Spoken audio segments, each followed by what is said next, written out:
বিসমিল্লাহির রহমানির রহিম। Raniganj girls school and কলেজের অনলাইন ক্লাসে তোমাদের স্বাগত। এই অষ্টম শ্রেণীর শিক্ষার্থীবৃন্দ, তোমরা সবাই ভালো আছো, সুস্থ আছো। আজকে আমি তোমাদের বাংলাদেশ বিশ্ব পরিচয়ের 13তম অধ্যায় নিয়ে আলোচনা করব। 13তম অধ্যায় একটা গুরুত্বপূর্ণ অধ্যায়। এখানে বাংলাদেশ, বিভিন্ন আঞ্চলিক ও আন্তর্জাতিক বিভিন্ন সংস্থা নিয়ে আলোচনা করা হয়েছে। আমরা এটা নিয়ে আলোচনা করবো, তোমার মনোযোগ দিয়ে এই ক্লাসটা দেখবে, ঠিক আছে? এই ক্লাসে এই অধ্যায় থেকে সাধারণত পরীক্ষার কোশ্চেন থাকে, তোমরা একটু ভালো করে দেখবে, মনোযোগ দিয়ে দেখবে, ঠিক আছে? এখানে দেখো, বাংলাদেশ ও বিভিন্ন আন্তর্জাতিক সহযোগী, বাংলাদেশ বিভিন্ন আঞ্চলিক ও আন্তর্জাতিক সহযোগী সংস্থা। আমি ভূমিকাটা কি দেখো, পৃথিবীর নামের আমাদের এই গণতিতে রয়েছে 195টি স্বাধীন রাষ্ট্র। দেশগুলোর বিভিন্ন অঞ্চলে অবস্থিত, এগুলো স্থায়ী রাষ্ট্রীয়ভাবে স্বাধীন ও সার্বভৌম হলেও আজকের দুনিয়ায় কোনো দেশের পক্ষেই অন্যের সহযোগিতা ছাড়া একা চলা সম্ভব নয়। অর্থাৎ বর্তমান যুগ, আধুনিক যুগ, এই যুগের তথ্য প্রযুক্তির যুগেও কোনো দেশই একা চলতে পারবে না বা পারে না। অর্থনৈতিক, সামাজিক, সাংস্কৃতিক, এমনকি রাজনৈতিক দিক দিয়েও দেশগুলো একে অপরের উপর নির্ভরশীল। অর্থাৎ অর্থনৈতিক, সামাজিক, রাজনৈতিক বিভিন্ন দিক থেকেও একটি দেশ অন্য দেশের উপর নির্ভরশীল। বিশ্ব শান্তি প্রতিষ্ঠা, নিজেদের উন্নয়নের লক্ষ্যে তাদের পরস্পর সহযোগিতা নিতে হয়। যেমন একটি উন্নয়নশীল দেশ হিসেবে বাংলাদেশের খাদ্য, স্বাস্থ্য, শিক্ষা বিভিন্ন সমস্যা রয়েছে। বাংলাদেশে বিভিন্ন ধরনের সমস্যা জর্জরিত রয়েছে। এই সমস্যা সমাধানের জন্য অন্যান্য দেশের সহযোগিতার প্রয়োজন হয়। বাংলাদেশ সরকার একার পক্ষে এগুলো সমাধান করা সম্ভব নয়, এজন্য অন্য দেশ ও সংস্থার সহযোগিতা প্রয়োজন হয়। একইভাবে বিশ্বের অন্যান্য দেশের রয়েছে অনেক সমস্যা। সকলের সহযোগিতার মাধ্যমে এসব সমস্যার সমাধান ও একটি শান্তিময় বিশ্ব গড়ে তোলার লক্ষ্যে পৃথিবী গড়ে উঠেছে বিভিন্ন আঞ্চলিক, আন্তর্জাতিক সংস্থা। অর্থাৎ বিশ্ব এবং বিভিন্ন আঞ্চলিকভাবে শান্তি শৃঙ্খলা রক্ষা করার জন্য বিভিন্নভাবে দেশে বিভিন্ন সংস্থা, বিশ্বে বিভিন্ন সংস্থা তৈরি হয়েছে বা বিভিন্ন সংস্থা গঠিত হয়েছে। অর্থাৎ ওই অঞ্চলের দেশগুলোকে নিয়ে এর মধ্যে কতগুলো গড়ে উঠেছে নির্দিষ্ট অঞ্চলকে ঘিরে, কিন্তু এর ভিতরে যে আন্তর্জাতিক সংস্থাগুলো গড়ে উঠেছে এর ভিতরে কিছু গড়ে উঠেছে অঞ্চলকে, আঞ্চলিক দেশগুলোকে নিয়ে, আবার কিছু হচ্ছে বিশ্বব্যাপী দেশগুলোকে নিয়ে গড়ে উঠেছে। অর্থাৎ ওই অঞ্চলের দেশগুলোকে নিয়ে, যেমন এই যে দক্ষিণ এশিয়ার দেশগুলোকে নিয়ে সার্ক, আসিয়ান, ইউরোপীয় ইউনিয়ন, আবার ইউরোপীয় দেশগুলো নিয়ে ইউরোপীয় ইউনিয়ন, আফ্রিকার দেশগুলো নিয়ে আফ্রিকান ইউনিয়ন প্রভৃতি। আবার কতগুলো বিস্তৃতি ঘটেছে বিশ্বজুড়ে, যেমন জাতিসংঘ, জোট নিরপেক্ষ আন্দোলন, ওআইসি, ইউনেস্কো, ইউনিসেফ, ফাও, ইউএনএফপিএ, ন্যাটো, ইউএনডিপিএ, হু ইত্যাদি। অর্থাৎ আবার আন্তর্জাতিক সংস্থা কি, ইউনিসেফ, ইউনেস্কো, তারপর ওআইসি, তারপর ফাও, হু, এইগুলো হচ্ছে আন্তর্জাতিক সংস্থা। আমরা গত শ্রেণীতে বা ষষ্ঠ এবং সপ্তম শ্রেণীতে আমরা কতগুলো আঞ্চলিক সংস্থা সম্পর্কে জেনেছি। অষ্টম শ্রেণীতে আমরা ইউনিসেফ, ইউনেস্কো, ইউএনডিপি, ফাও, হু, ইউএনডিপি সম্পর্কে, আমরা ইউএনএফপি সম্পর্কে আমরা জানবো। এখন দেখো, প্রথম পার্টটায় কি আছে আমাদের? প্রথম পার্টটা দেওয়া আছে ইউনিসেফ। ইউনিসেফ কাদের নিয়ে কাজ করে? ইউনিসেফ কাজ করে হচ্ছে শিশুদের নিয়ে, শিশু ও গর্ভবতী মা এবং মহিলাদের নিয়ে কাজ করে। একটি আন্তর্জাতিক শিশু তহবিল। ইউনিসেফের পুনরূপ কি? The United Nation Children Emergency Fund.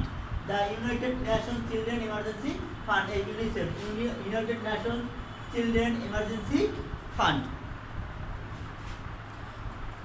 জাতিসংঘ একটি বিশেষ সংস্থা, বিভিন্ন দেশের, বিশেষ করে উন্নয়নশীল দেশের শিশুদের সেবা প্রদান করে। মাতৃ ও শিশু স্বাস্থ্য, পুষ্টি, রোগ প্রতিরোধ, প্রাথমিক স্বাস্থ্য পরিচর্যা, মৌলিক শিক্ষা, স্যানিটেশন, নারী উন্নয়নের লক্ষ্যে এই প্রতিষ্ঠান কাজ করে। কি কি কাজ করে দেখো? মাতৃ ও শিশু স্বাস্থ্য রক্ষা, রোগ প্রতিরোধ, প্রাথমিক স্বাস্থ্য পরিচর্যা, মৌলিক শিক্ষা ও স্যানিটেশন প্রভৃতি বিষয় নিয়ে ইউনিসেফ কাজ করে। দেখো, দ্বিতীয় বিশ্বযুদ্ধের পর ক্ষতিগ্রস্ত শিশুদের ত্রাণ সাহায্য প্রদানের লক্ষ্যে ইউনিসেফ 1946 সালে প্রতিষ্ঠিত হয়। তাহলে ইউনিসেফ প্রতিষ্ঠিত হয় কত সালে? 1946 সালে। 1946 সালে এটি প্রতিষ্ঠিত হয়। 1946 সালে এটি প্রতিষ্ঠিত হয়। 1950 সালের পর থেকে এটি বিশ্বের সর্বোন্নত উন্নয়নশীল দেশের শিশুদের কল্যাণ ও উন্নয়নে কাজ করে আসছে। 1950 সালের পর থেকে এটি উন্নয়নশীল এবং উন্নত দেশের শিশুদের কল্যাণের জন্য এটি কাজ করে আসছে।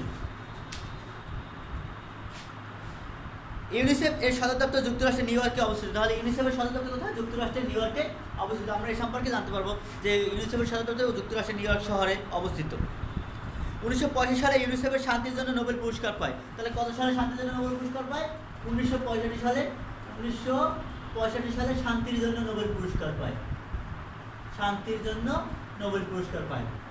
শান্তির জন্য নোবেল পুরস্কার পায় কত সালে? 1965 সালে ইউনিসেফ। 1951 সালে ঢাকায় ইউনিসেফের অফিস প্রতিষ্ঠিত হলেও 1987 সাল থেকে ইউনিসেফের নিয়মিতভাবে এদেশের মা ও শিশুদের উন্নয়নের জন্য কাজ করছে। 1951 সালে এদেশে বাংলাদেশে ঢাকায় ইউনিসেফের একটা অফিস প্রতিষ্ঠিত হলেও কিন্তু সম্পূর্ণভাবে কাজ শুরু হয় 1987 সালে মা ও শিশুদের নিয়ে পুরোপুরিভাবে ইউনিসেফ নিয়মিতভাবে কাজ শুরু করে। এখন এরপর পার্ট 2তে কি আছে? ইউনেস্কো, দ্য ইউনাইটেড নেশনস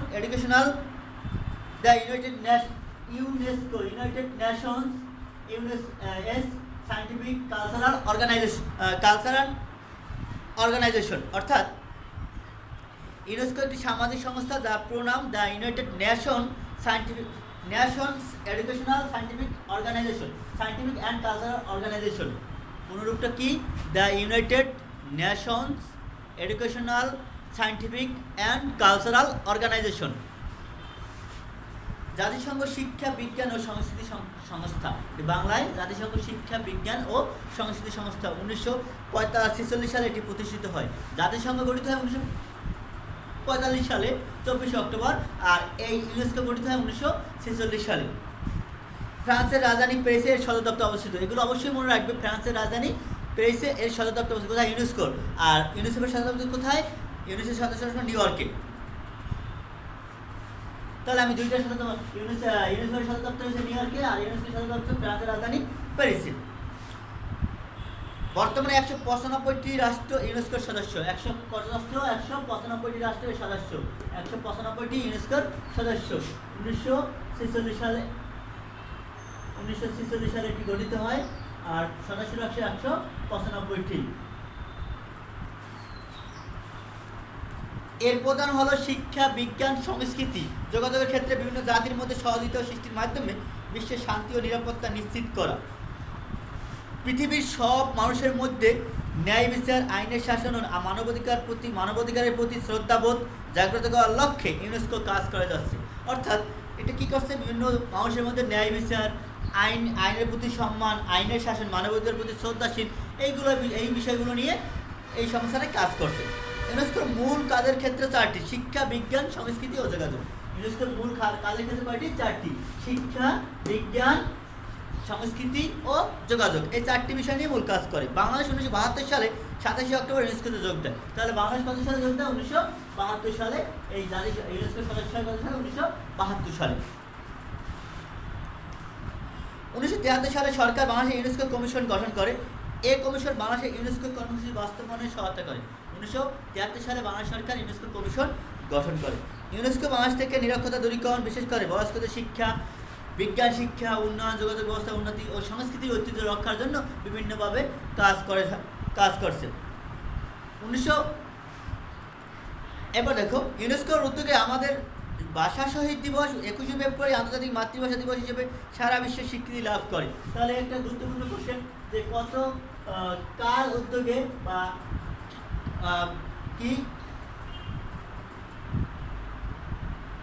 কার উদ্যোগে, কোন সংস্থার উদ্যোগে মাতৃভাষা ভাষা দিবসকে আন্তর্জাতিক মাতৃভাষা দিবস হিসেবে পালন করা হয়? এটা হবে ইউনেস্কো। আর ইউনেস্কো গঠিত হয় কত সালে? 1946 সালে। এর সদস্য রাষ্ট্র কয়টি? 195টি। বাংলাদেশ কত সালে ইউনেস্কোতে যোগদান করে? 1972 সালে। কত সালে? 1972 সালে। 1973 সালে বাংলাদেশ সরকার ইউনেস্কো কমিশন গঠন করে। আর এই ইউনেস্কোর মূল কাজ কয়টি বিষয় নিয়ে কাজ? শিক্ষা, চিকিৎসা, শিক্ষা, তারপর বিজ্ঞান, সংস্কৃতি ও যোগাযোগ। এই 4টি ক্ষেত্র নিয়ে ইউনেস্কো সাধারণত কাজ করে থাকে। এটা সুন্দরবন ঐতিহ্য রক্ষার জন্য বিভিন্নভাবে কাজ সহযোগিতা করে যাচ্ছে। এরপর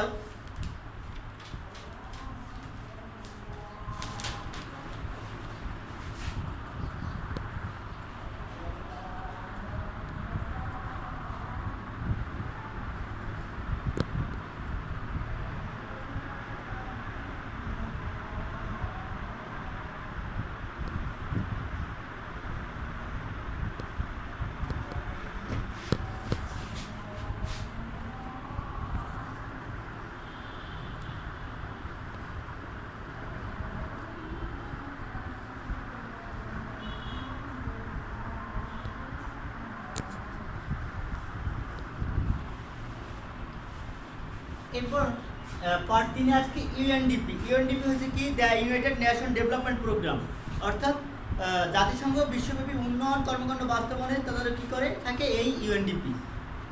এটি 1965 সালে এটি গঠিত হয়। 1965 সালে 1965 সালে এটি গঠিত হয়। 1965 সালে এই ইউএনডিপি গঠিত হয়ে থাকে। বিশ্বে দারিদ্র্য দূরীকরণ ও উন্নয়নশীল দেশগুলোর উন্নয়নে সহায়তা করা ইউএনডিপির প্রধান কাজ।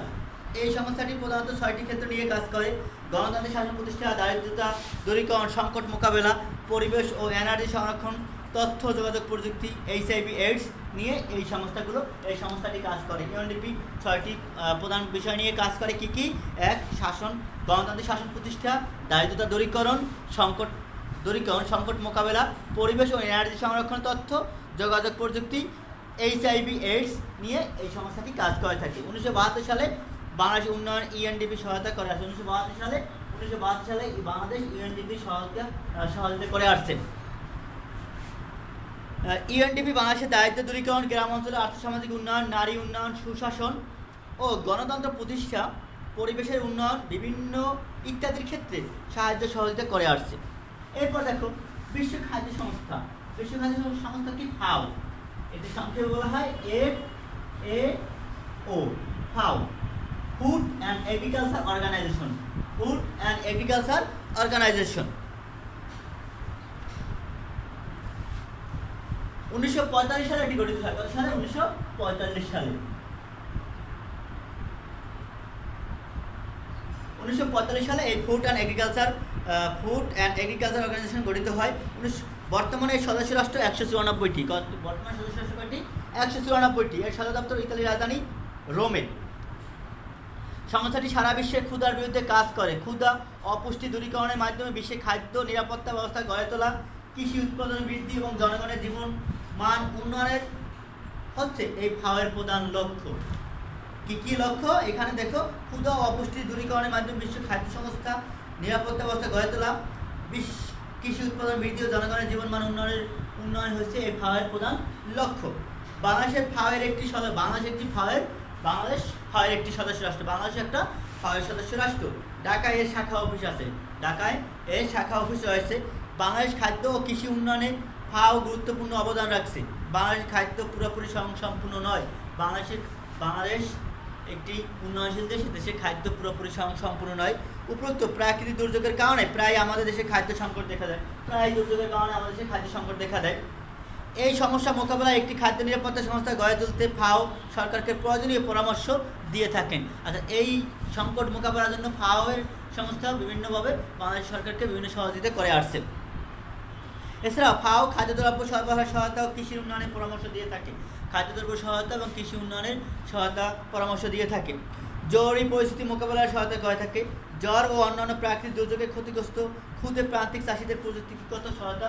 জ্বর ও অন্যান্য প্রাকৃতিক দুর্যোগের ফলেও ক্ষুদে এবং প্রান্তিক চাষিদের বিভিন্ন সহযোগিতা করে আসছে।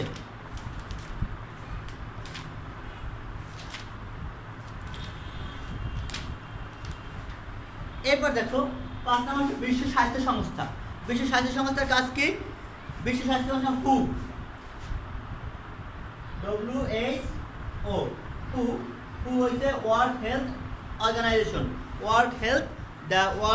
অর্গানাইজেশন অর্থাৎ বিশ্ব স্বাস্থ্য সংস্থা। এটি বিভিন্ন দেশের জনস্বাস্থ্য রক্ষায় সমন্বয়কারী প্রতিষ্ঠান হিসাবে কাজ করে।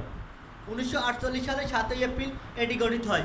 1948 সালে 7ই এপ্রিল এই বিশ্ব স্বাস্থ্য সংস্থা গঠিত হয়। সুইজারল্যান্ডের জেনেভা শহরে এর সদর দপ্তর অবস্থিত। তাহলে আমরা প্রত্যেকটা যে সদর দপ্তর, এটার সদর দপ্তর কোথায়? নিউ ইয়র্কে। ইউনেস্কোর সদর দপ্তর প্যারিসে। তারপর বিশ্ব স্বাস্থ্য সংস্থার রোম এবং বিশ্ব স্বাস্থ্য সংস্থার সদর দপ্তর কোথায়? জেনেভা শহরে, সুইজারল্যান্ডের জেনেভা শহরে। বিশ্বের সকল অংশের মানুষের জন্য সর্বোচ্চ স্বাস্থ্য সুবিধা নিশ্চিত করাই এই সংস্থাটির মূল লক্ষ্য। বিশ্বের সকল অঞ্চলের মানুষের স্বাস্থ্য সুবিধা নিশ্চিত করা হয়েছে এই সংস্থার মূল লক্ষ্য।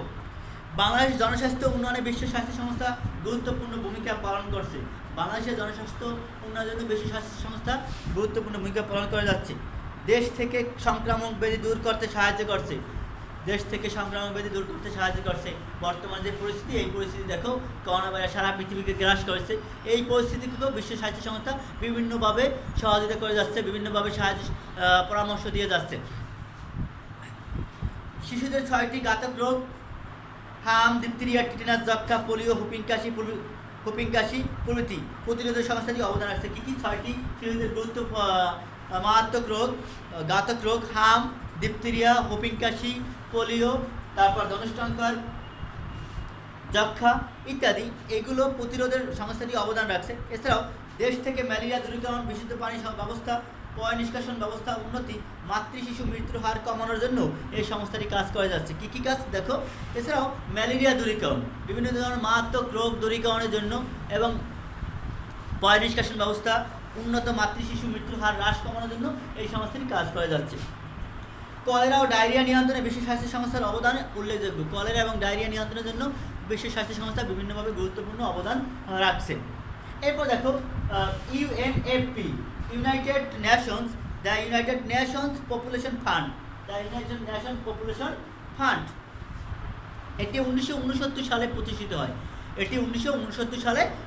হয়। এর সদর দপ্তর নিউ ইয়র্কে। তাহলে আমি দেখো এই যে পার্ট 1 এবং পার্ট 6, এই দুটো সংস্থার সদর দপ্তর কোথায়? নিউ ইয়র্কে। এটা সংস্থা ফ্রান্সের রাজধানী প্যারিসে। তারপর বিশ্ব স্বাস্থ্য সংস্থার সদস্য কোথায়? সদর দপ্তর হচ্ছে রোমে। আর বিশ্ব স্বাস্থ্য সংস্থার সদর দপ্তর কোথায়? জেনেভায়। আর ইউএনএফপি এর সদর দপ্তর কোথায়? নিউ ইয়র্কে। বিশ্বে 140টির বেশি দেশে ইউএনএফপি এর সদস্য। বিশ্বের বিভিন্ন অঞ্চলে অবস্থিত আঞ্চলিক অফিসের মাধ্যমে ইউএনএফপি তার কার্যক্রম পরিচালনা করে থাকে। উন্নয়নশীল দেশগুলোকে তাদের জনসংখ্যা সংক্রান্ত সমস্যার সমাধানে প্রয়োজনীয় পরামর্শ ও সহায়তা প্রদান হচ্ছে ইউএনএফপির প্রধান কাজ। অর্থাৎ জনসংখ্যা বৃদ্ধি, জনসংখ্যা রোধ করার জন্য পরামর্শ এবং বিভিন্ন সহযোগিতা করা হয়েছে এই ইউএনএফপি এর প্রধান কাজ বা মূল কাজ। এটি জনসংখ্যা সম্পর্কিত তথ্য সরবরাহের মাধ্যমে দেশগুলোকে জনসংখ্যা নীতি প্রণয়ন ও কর্মসূচি বাস্তবায়নে সহায়তা করে যাচ্ছে। বাংলাদেশ বিশ্বে একটি অধিক জনসংখ্যা অধ্যুষিত এক দেশ, অর্থাৎ বাংলাদেশ বিশ্বের জনসংখ্যা কততম? 8ম। এই অতিরিক্ত জনসংখ্যা বাংলাদেশের একটি বিরাট সমস্যা। এই সমস্যা মোকাবেলায় ইউএনএফপি এর দীর্ঘদিন যাবৎ বাংলাদেশকে সহযোগিতা করছে। পরিবার পরিকল্পনা কর্মসূচিকে এগিয়ে নেওয়া, নারীর ক্ষমতায়ন প্রভৃতি বিষয়ে ইউএনএফপি বাংলাদেশ সরকারকে পরামর্শ ও সহযোগিতা দিয়ে যাচ্ছে। অর্থাৎ দীর্ঘদিন যাবৎ বাংলাদেশকে সহযোগিতা করা যাচ্ছে। পরিবার পরিকল্পনা কর্মসূচি এগিয়ে নেওয়া, নারীর ক্ষমতায় বৃদ্ধি করার জন্য বাংলাদেশ সরকারকে বিভিন্নভাবে সহযোগিতা করে আসছে কে? ইউএনএফপি এর সহায়তায় ঢাকা বিশ্ববিদ্যালয়ের পপুলেশন সায়েন্স বিভাগ চালু হয়েছে। ইউএনএফপি এর সহায়তায় ঢাকা বিশ্ববিদ্যালয়ের পপুলেশন সায়েন্স ডিপার্টমেন্টটি চালু হয়েছে। এই বিভাগটি বাংলাদেশের বিশ্ব জনসংখ্যা সম্পর্কিত জ্ঞানদানের পাশাপাশি এ বিষয়ে গবেষণা কার্যক্রম পরিচালনা করে। অর্থাৎ এ বিষয়ে বাংলাদেশের জনসংখ্যা বিষয়ে জ্ঞানদানের পাশাপাশি এ বিষয়ে গবেষণা করার জন্য সুপারিশ বা পরিচালনা করে থাকে। তাহলে আমি দেখো এই আওতায় আমরা কি ইউনিসেফ 1945 সালে, ইউনেস্কো 1946 সালে, ইউএনডিপি 1945 সালে, তারপরে এই দুটো সংস্থা, আর এটা 1945 সালে, বিশ্ব স্বাস্থ্য সংস্থা 1945 সালে, ইউএনডিপি 1969 সালে। 1969 সালে এটি গঠিত হয়। তাহলে আমি দেখো এই যে সংস্থাগুলো আসছে, এই সংস্থাগুলো তোমরা একটু ভাষা ভালো করে পড়াশোনা করবে। আর আমি তোমাদের বাড়িতে কাজ দিয়ে রাখি, বাড়ির কাজটা তোমরা পড়ে রাখবে বা করে রাখবে, ঠিক আছে? বাড়িতে যে কোশ্চেনগুলো দেবো তোমরা নিয়মিত পড়ে রাখবে, তাহলে আর পরীক্ষার সময় কষ্ট হবে না, ঠিক আছে? আর তোমরা এখন বাড়ির কাজ তুলে নাও।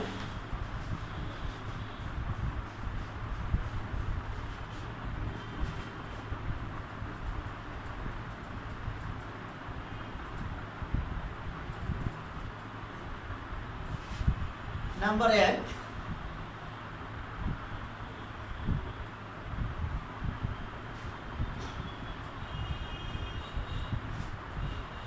বাংলাদেশকে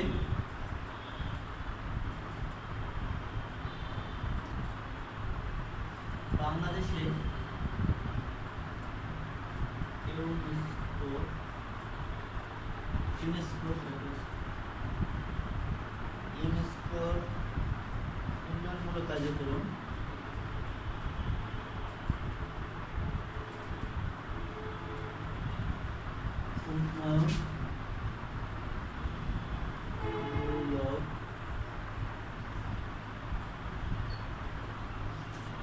কার্যক্রম দেশকে কি ভূমিকা পালন করে, দেশকে এগিয়ে নিতে কি ভূমিকা পালন করে।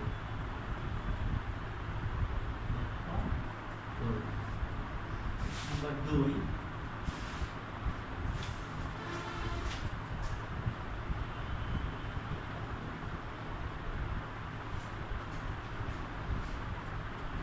শিশুদের 6টি ঘাতক রোগ প্রতিরোধের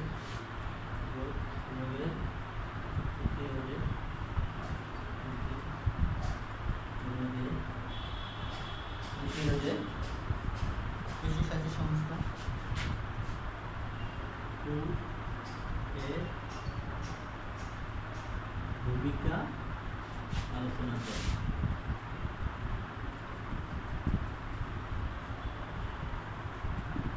নাম্বার 3,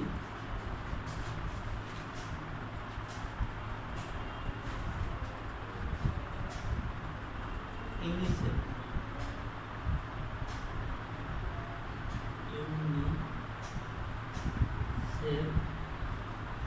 তৃতীয়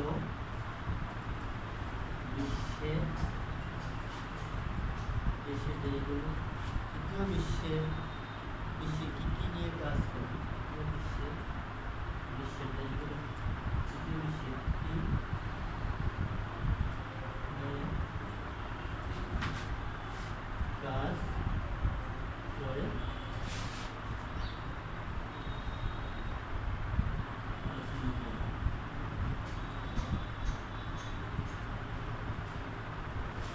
নাম্বার 4,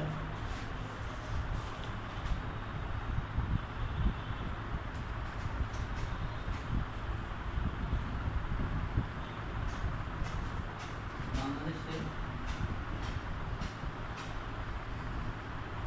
খাদ্য সমস্যা সমাধানে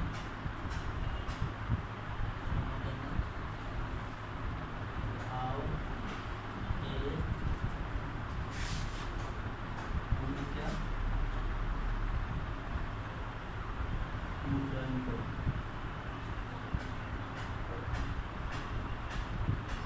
এই যে 4টা কোশ্চেন আমি বাসায় হোমওয়ার্ক দিয়ে তোমার বাসায় এই 4টা কোশ্চেন ভালো করে করে রাখবে, ঠিক আছে?